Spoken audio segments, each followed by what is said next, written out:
Imagine you're left in charge of a massive estate while the owner is away at a grand wedding. You don't know when he's coming back. Maybe tonight, maybe next week. You have two choices: stay sharp and keep things running, or figure you have plenty of time to slack off. Jesus told a story exactly like this to show us how to live while we wait for his return. It's a lesson about choices, responsibility, and what happens when the master finally knocks on the door.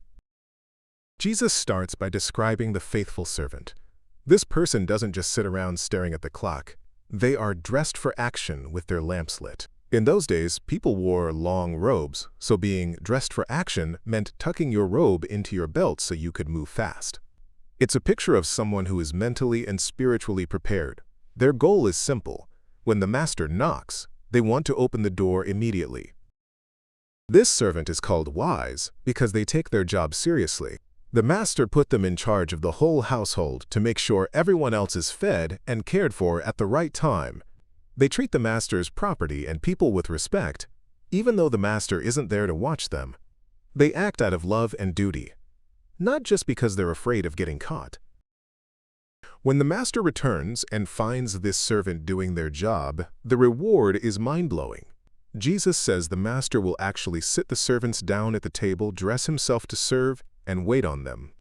In the ancient world, a master serving a servant was unheard of. It shows God's incredible grace.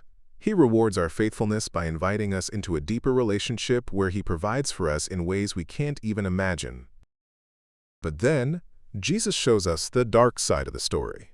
There's another servant who looks at the empty master's chair and thinks, "My master is taking a long time. I can do whatever I want." Instead of feeding the household, they start bullying and beating their fellow servants. They spend the master's money on wild parties and get drunk. They think they have forever to clean up their act before the master shows up. The problem is, the master does come back, and it's always on a day and hour the servant doesn't expect. There is no time to hide the evidence or sober up. Because this servant abused their power and mistreated others, the judgment is severe.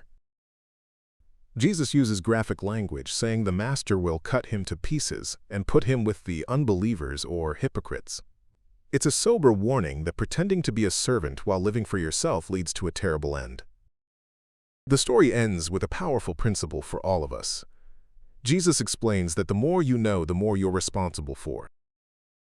A servant who knows the master's will but ignores it faces a much tougher judgment than someone who didn't know better. We live in a time with more access to the Bible and Jesus' teachings than ever before. We are the ones who have been given much, and God is looking for us to use that knowledge to serve others while we wait for him. So which servant are you?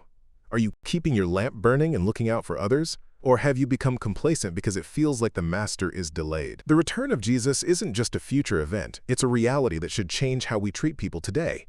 Stay ready, stay faithful, and keep serving. Because the master is coming, and he wants to find you busy with his work. Subscribe for more parables of Jesus.